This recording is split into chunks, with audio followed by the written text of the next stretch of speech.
Exchange rate policy in India. Exchange rate policy in India, हम आज इस पर बात करेंगे। एक्सचेंज रेट पॉलिसी क्या रही है। एक्सचेंज रेट, जैसे मैंने बताया था, एक्सचेंज रेट जो है वो बहुत महत्वपूर्ण है अंतर्राष्ट्रीय व्यापार और अंतर्राष्ट्रीय लेन देन के अंदर। तो एक्सचेंज रेट के बारे में जो एक्सचेंज रेट बहुत प्रभावित करती है किसी देश की अर्थव्यवस्था को, किसी देश के लेन देन को, किसी देश के लोगों की देनदारियां और उसकी लेनदारियां। देनदारियों का मतलब हम इंपोर्ट जो करते हैं वो हमारी देनदारी हैं, और जो हम एक्सपोर्ट जो हम करते हैं वो हमारी लेनदारियां हैं। लेकिन हमारी करेंसी के बदले हमें, जो हम किसी देश से कोई चीज़ खरीदते हैं तो हमें उस देश की करेंसी के रूप में कितना देना पड़ेगा, ये डिपेंड करेगा कि हमारे देश की करेंसी का मूल्य, यानी कि उस देश की करेंसी के रूप में कितना है। एक्सचेंज रेट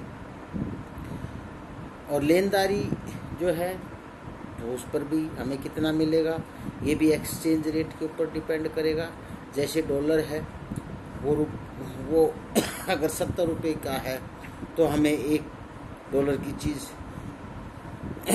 का भुगतान करने के लिए 70 रुपीज़ देने पड़ेंगे। अगर डॉलर की वैल्यू बढ़ जाती है, और डॉलर की वैल्यू बढ़ने का मतलब रुपये की वैल्यू गिर जाती है, और डॉलर 76 या 80 रुपीज़ का हो जाता है तो हमारी रुपये के रूप में देनदारियां बढ़ जाएंगी। इसी प्रकार लेनदारियों पर असर पड़ेगा कि हमें डॉलर कितने का सामान हमने भेजा है और उस डॉलर के बदले हमें कितने रुपए मिलेंगे, वो एक्सचेंज रेट पर डिपेंड करता है। मान लीजिए $1 का सामान एक्सपोर्ट किया और एक्सचेंज रेट $1 = 70 रुपीज़, तो 70 रुपये मिलेंगे। और अगर एक्सचेंज रेट 76 है तो हमें 76 रुपीज़ $1 का सामान जो भारत में आया है, उसके जो भारत ने भेजा है उसके बदले मिलेंगे। इसको हम एक्सचेंज रेट कहेंगे।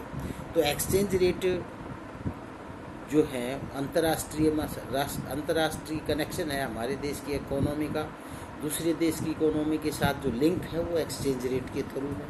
और एक्सचेंज रेट एक बड़ा महत्वपूर्ण विषय है, इसलिए एक्सचेंज रेट है उसको हमने या किसी भी देश की अर्थव्यवस्था ने कम्प्लीटली फ्री नहीं छोड़ा है। समय और आर्थिक वातावरण के हिसाब से हर देश ने एक्सचेंज रेट को अपने हिसाब से प्रभावित किया है। तो हमारी भी एक पॉलिसी रही है इस देश की कि एक्सचेंज रेट है वो किस प्रकार कंट्रोल की जाए। तो एक्सचेंज रेट किसी देश की राजनीतिक स्थिति और उस देश का इतिहास क्या रहा है इसके ऊपर भी डिपेंड रहा है। जैसे हमारा देश काफ़ी सालों तक ब्रिटेन का गुलाम रहा और ब्रिटेन से ही हमारा ज़्यादा लेन देन होता था, तो हमारे जो रुपए की जो वैल्यू थी वो ब्रिटेन के पाउंड के साथ जोड़ दी गई थी, और ब्रिटेन के पाउंड के साथ हमारी एक्सचेंज रेट उसके साथ, क्योंकि उस समय विदेशी शासन था तो वो अपने मन मुताबिक एक्सचेंज रेट के अंदर परिवर्तन करते रहते थे। और वो इस प्रकार परिवर्तन करते थे कि हर समय ब्रिटेन के पक्ष में ही, यानी कि जो व्यापार शर्तें हैं वो उनके पक्ष में रहें और भारतीय जो चीज़ें रुपए की वैल्यू है वो कम रहे। तो लेकिन हमारी जो एक्सचेंज रेट पॉलिसी जिसका हम जिक्र कर रहे हैं वो आज की नहीं, वो 1947 से लेके अब तक की है। जब से भारत आज़ाद हुआ तो उस समय से लेके अब तक की एक्सचेंज रेट पॉलिसी है हमारी। तो पहले था कि हमारी जो एक्सचेंज रेट पॉलिसी थी उसका इतिहास रहा है par value regime. Par value regime का मतलब है कि हमने बराबर की, यानी कि पार का मतलब है इक्वल, यानी कि गोल्ड में हम करेंसी का मूल्य निर्धारित कर देते थे और उसके साथ दूसरे देश की जो गोल्ड स्टैंडर्ड या इस प्रकार की जो वो थी पार वैल्यू करेंसी में गोल्ड के साथ या पौंड के साथ, पार वैल्यू में हमारा जो है वो पौंड के साथ या गोल्ड के साथ हम करेंसी का मूल्य निर्धारित कर देते थे। और उस अनुपात में, जैसे मान लीजिए हम कहें कि जो हमारी जो करेंसी है उसका जो मूल्य है, जो गोल्ड ग्रेन्स में हमारा मूल्य रुपए की परचेजिंग पावर, जैसे शुरू में हमने 4.15 रखी थी और बाद में जब हमने डिवेल्युएशन किया तो उसको हमने घटाते चले गए, जैसे 1966 में किया, 1949 में किया था डिवेल्युएशन मैं पहले ही बता चुका कि डिवेल्युएशन जानबूझ के हम अपनी करेंसी का मूल्य अन्य गोल्ड के रूप में या फिर हम जिस करेंसी को टारगेट करते हैं, जैसे जिस देश के साथ हमारा बैलेंस ऑफ पेमेंट ज़्यादा ख़राब है तो हम उसमें हम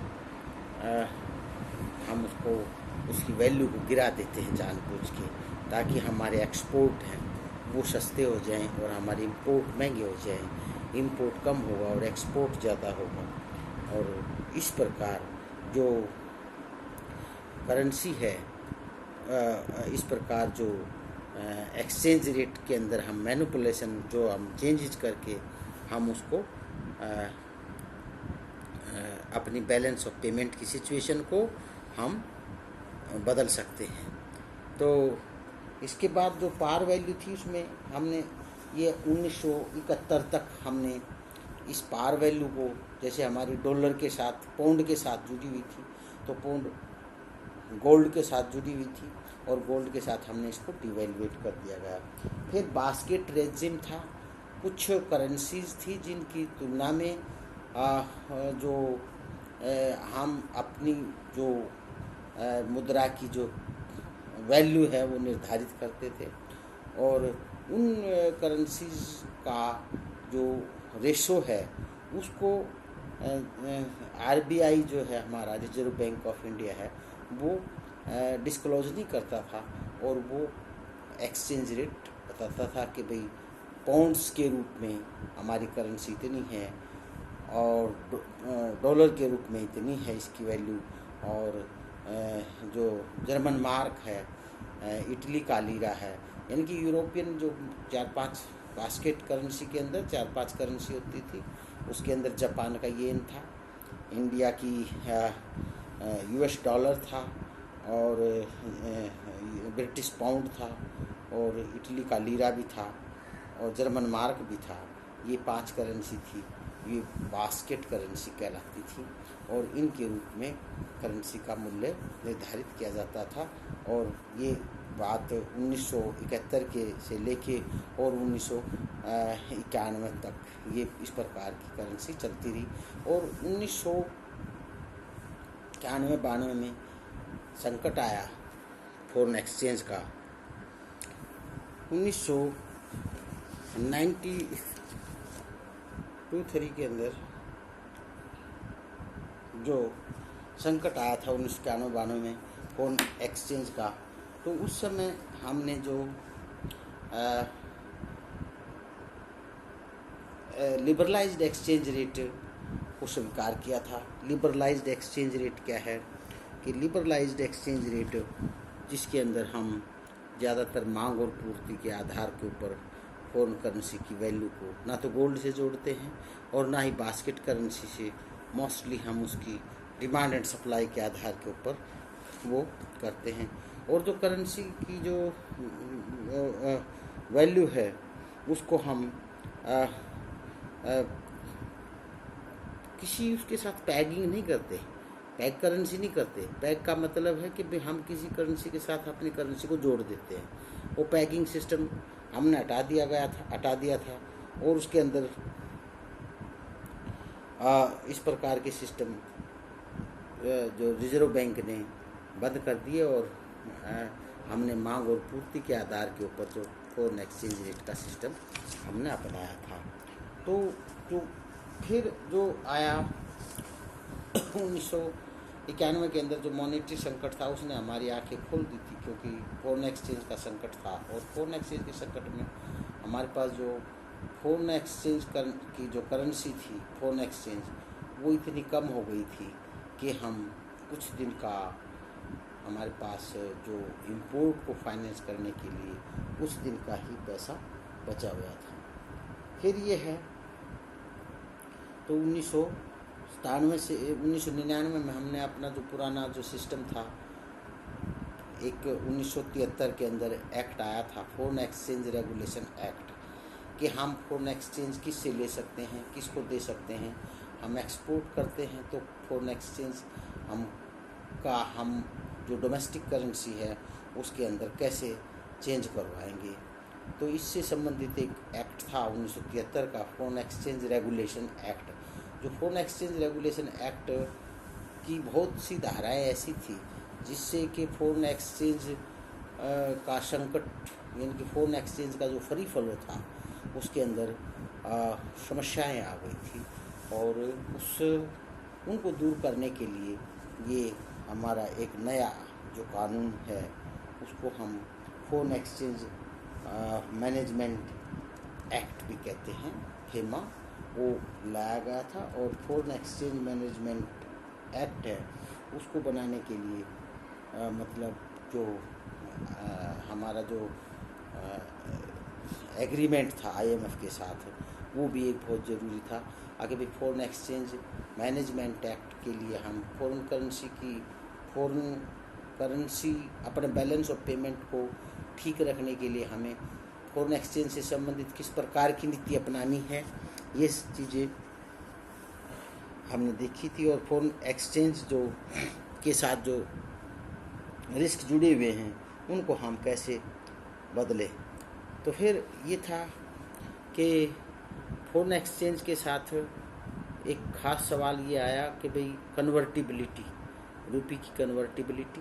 रुपये की कन्वर्टिबिलिटी का मतलब है कि भाई जो नहीं, फॉरेन एक्सचेंज की कन्वर्टिबिलिटी, रुपये कन्वर्टिबिलिटी का मतलब है कि भाई फॉरेन एक्सचेंज में अपने मुद्रा को हम कैसे बदलें। तो ये को कन्वर्टिबिलिटी थी। पहले ऑफिशियल रेट, दो प्रकार की रेट होती हैं वैसे कन्वर्टिबिलिटी की, एक ऑफिशियल रेट है और एक मार्केट रेट है। तो ऑफिशियल रेट है वो तो रिजर्व बैंक ऑफ इंडिया निर्धारित करता है, और जो हमारा यानी कि रिजर्व बैंक ऑफ इंडिया मतलब है केंद्रीय बैंक निर्धारित करेगा उसको, ऑफिशियल एक्सचेंज रेट को। तो जैसे लिबरलाइजेशन उसके बाद तो जो एक्सचेंज रेट पॉलिसी थी कन्वर्टिबिलिटी, वो 1993 के अंदर हमने ये जो एक कमेटी बिठाई थी, उस कमेटी ने हमें ये रिकमेंडेशन दी कि रुपए का जो कन्वर्टिबिलिटी है वो ट्रेड अकाउंट के ऊपर, यानी कि दो प्रकार के लेन देन के अकाउंट है, एक ट्रेड अकाउंट है और एक कैपिटल अकाउंट है। ट्रेड अकाउंट का मतलब जिसके अंदर वस्तुओं और सेवाओं का जो लेन देन है उनके बदले जो मिलने वाला भुगतान है, रिमिटेंसेस हैं, उसको हम ट्रेड अकाउंट कहते हैं। इसको हम विजिबल अकाउंट भी कहते हैं। विजिबल अकाउंट का मतलब इसके अंदर जो चीज़ों का आयात निर्यात होता है उसको हम देख सकते हैं। और इसको दूसरे शब्दों में इसको हम करंट अकाउंट भी कहते हैं। Current account convertibility of rupee, इनकी रुपये की करंट अकाउंट का मतलब जो वस्तुओं और सेवाओं का चलता है व्यापार और उसका लेन देन जो है उसका हम कैसे हिसाब रखते हैं। तो जिस अकाउंट के अंदर हम ये रखते हैं उसको हम करंट अकाउंट कहते हैं। करंट अकाउंट जो जितने भी एक्सपोर्ट इंपोर्ट हैं, जितने मर्केंडाइज ट्रेड है, मर्केंडाइज का मतलब है इनकी गुड्स एंड सर्विसेज का लेन देन। तो इस के ऊपर हमने जो मिलने वाला जो फॉरेन एक्सचेंज था उसको फॉरेन 1994 के अंदर जो कमेटी बिठाई थी जिसको हम तारापुर कमेटी कहते हैं, तारापुर कमेटी जो 1997 में बिठाई थी, उसके आधार पर हमने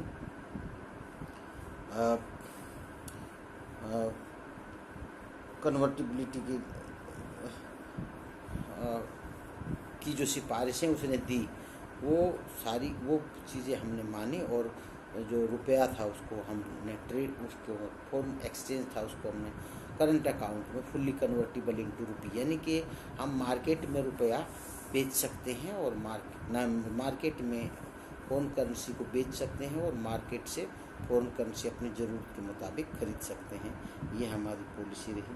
तो न्यू एक्सचेंज रेट पॉलिसी, तो इसके अंदर जो ख़ास बात क्या है कि तारापुर कमेटी ने कुछ कंडीशंस भी लगाई थी।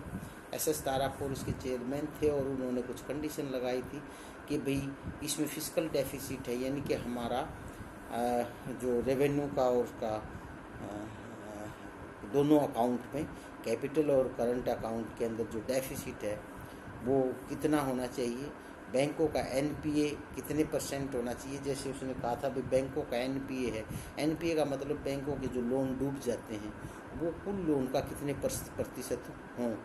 तो ये उन्होंने बताया था भाई 5% से ज़्यादा ना हो। और जो फिस्कल डेफिसिट है, फिस्कल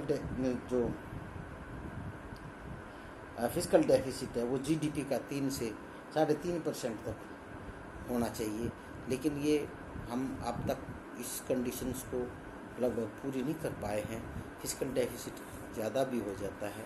तो इस प्रकार जो कमेटी आई थी उसने लिबरलाइज्ड कर दी थी। लेकिन फिर भी कैपिटल अकाउंट के ऊपर, कैपिटल अकाउंट का मतलब है कि जो पैसा फॉरेन इन्वेस्टमेंट के ज़रिए आता है या जो पैसा हमारे फॉरेन इन्वेस्टमेंट, हमारे इन्वेस्टमेंट हैं बाहर, उनके जो रिमिटेंसेस हैं या जो लोन्स हैं विदेशों से मिलता है, उसको हम कैपिटल अकाउंट कहते हैं। और उसके ज़रिए जो पैसा आता है उसकी जो रेट है वो मार्केट रेट की तरह डिसाइड नहीं होती।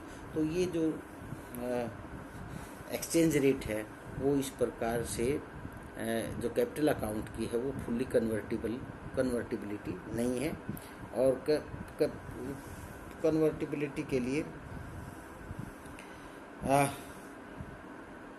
तो ये कन्वर्टिबिलिटी इस पर ये जो फॉरेन एक्सचेंज रेट की ये पॉलिसी हमारी रही है। फिर एडवांटेज क्या है न्यू एक्सचेंज रेट पॉलिसी के, इसके जो न्यू एक्सचेंज रेट पॉलिसी के एक डिमांड और सप्लाई के बीच में जो विदेशी देशी जो ट्रांजैक्शंस हैं उनके लिए ये बैलेंस बनाए रखती है। इसने जो कई प्रकार के जो ट्रेड रिस्ट्रिक्शंस हैं उनको ख़त्म कर दिया है और रिलैक्सेशन भी दी हैं। और इसने एक्सपोर्टर्स को इंसेंटिव दिया है कि वो दूसरे देशों में अपनी चीज़ें बेचें और मार्केट से वो अपनी फेयरली हाई रेट है वो अपने कलेक्ट करें। तो लार्ज नंबर ऑफ कुछ जो चीज़ें ऐसी थी जैसे हवाला वगैरह के ज़रिए जो लोग पैसा बदलवाते थे वो चीज़ें लगभग ख़त्म हो गई हैं। एक्सचेंज नई एक्सचेंज रेट, हवाला का मतलब क्या था कि बयाना ऑफिशियली हम दूसरे तरीके से यानी कि गैर कानूनी तरीके से करेंसी को हम बदलवा लेते थे हम हवाला से। हवाले का मतलब क्या था कि डॉलर यहाँ ले लो और आप उसको रुपए दे दो।